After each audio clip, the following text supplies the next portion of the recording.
So as we head down the home stretch here of SEC football media days, it's important to visit with a closer. And we have a closer with us. This is a guy who closed out state high school championships as a South Lake Carroll Dragon quarterback, closed out national championships as quarterback at Alabama, and closes it out with flair and panache when he's working college football in the ESPN family of networks. Greg McElroy joins us now. How are you? It's good to be with you guys. It's funny because I kind of have a bone to pick with you. Oh, I like it. I love this. Bring it. I'm going to tell you Says why. the guy who beat Colt McCoy when he got hurt in the national championship. Let me just tell you what makes me most happy. I'll tell you what makes me most happy about Texas and Oklahoma being in the SEC now. Okay. When I'm calling games in Austin, I look just to my right and Craig's in there, and we share a television.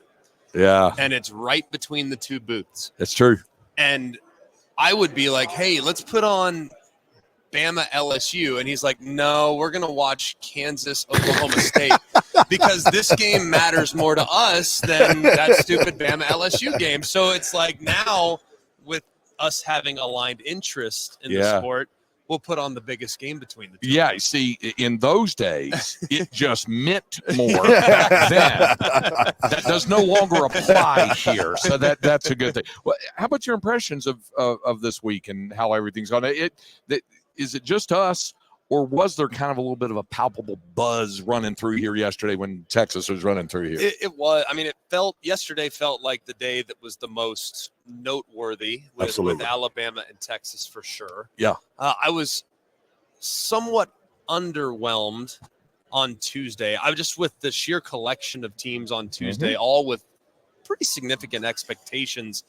I just had my expectations probably a little bit too high for what the energy level would be like. But, Sark he's a showman, and there was a lot of buzz yesterday about the conversations that would be had with the players and obviously with Kelvin and with Quinn and with guys that, people really knew. And Jade is hilarious. So I think yesterday was a lot of fun, and it's cool too now. I mean, I'm from Dallas. This is my hometown, and it's just awesome to know that the city is now SEC city. You know what I mean? And forever, I grew up Big 12 fan. I was a Texas fan. So it's just neat to know that we have now flipped this thing completely. And while it's nice that SMU's in the ACC and TCU's in the Big 12 and all those things, this is an SEC town now as a result of Texas and OU joining the SEC. So you grew up in the town wanting to watch Kansas and Oklahoma State instead of for a while.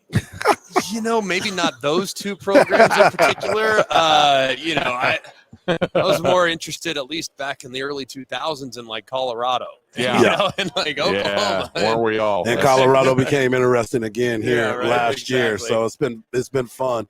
But being here at SEC Media Days, this is old hat for you. You've been part of this since your playing days, and now behind the microphone. And Craig touched on it a little bit about the energy and the buzz. But most of it now has been, let's get on the playing field. And everybody's talking about Texas and the schedule and how it shakes out. And, they might be able to battle to the end. The one team that everybody's kind of not really talking about as much is your Alabama Crimson Tide. I was thinking about that last night, and I said, why is it that now all of a sudden Alabama's that team that's kind of sitting in the back sleeping in the woods and just kind of peeping through? But Kalen DeBoer, defending SEC champ.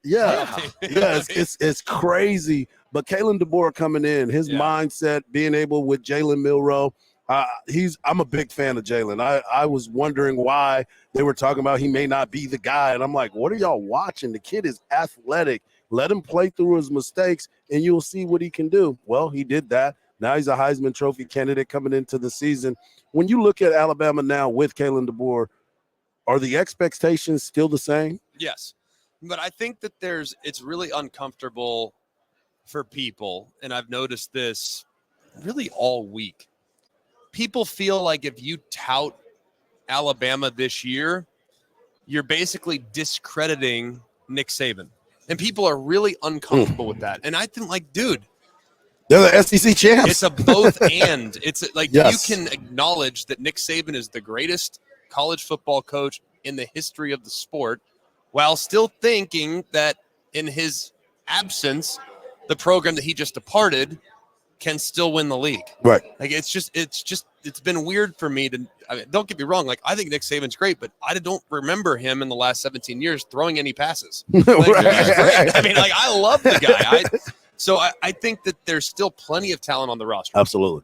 The challenge is they get young in a hurry, but so does everybody. Like you have a couple injuries, and it's like, well, shoot, man, we got a true freshman at corner. That's not great. So I think they're just a little bit young in certain spots that would make you the tiniest bit uncomfortable. But I think the reason why the expectations are down, relatively speaking, is because people have so much respect and admiration for Nick Saban that it's clouding their judgment about what's still there. And I also think, too, people are like unwilling to acknowledge Kalen DeBoer's greatness. Yes. It's like, well, if he did it out there, I mean, this guy is a dude now. I mean, to win his record all time against AP top 25 teams is 12-2. One of those losses came in the national championship game.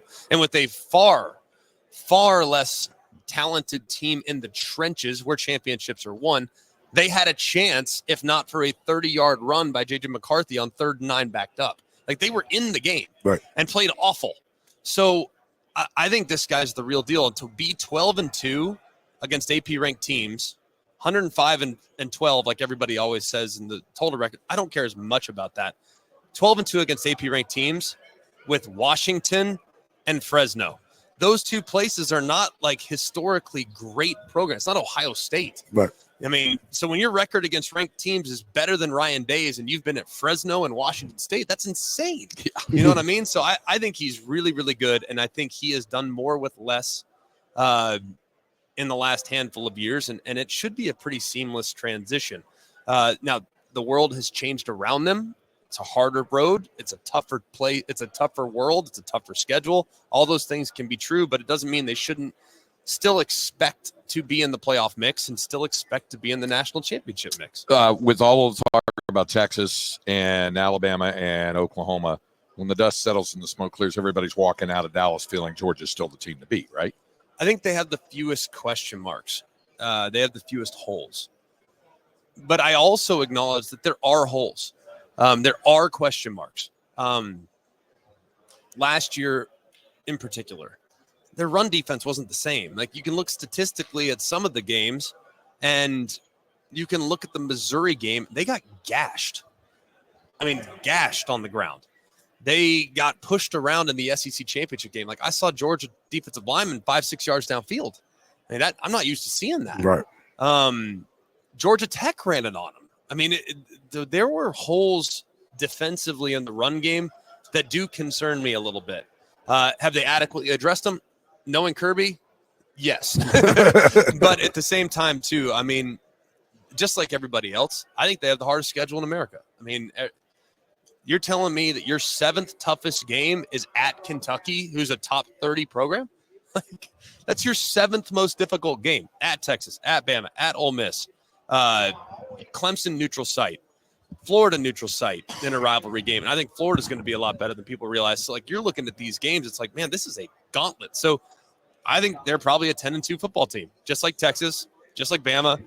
People are going to have to get real comfortable with multiple losses because that's just the world we're living in with these schedules these teams are going to have to play. Could you still suit up and play for Todd Dodge at Lovejoy right now? Honestly, I could probably give you a quarter. Okay. But I'm not sure I can get through 4 quarters. I brought greetings from him, so I'll pass that along Right, to him. please tell him I say hello. We appreciate you taking the time. Yeah. Best of luck. Look forward to seeing you on the road this year. That's good. Appreciate it, guys. All right, Greg McElroy with us. We'll continue here from SEC Football Media Days on Sports Radio AM 1300 The Zone and the iHeartRadio app.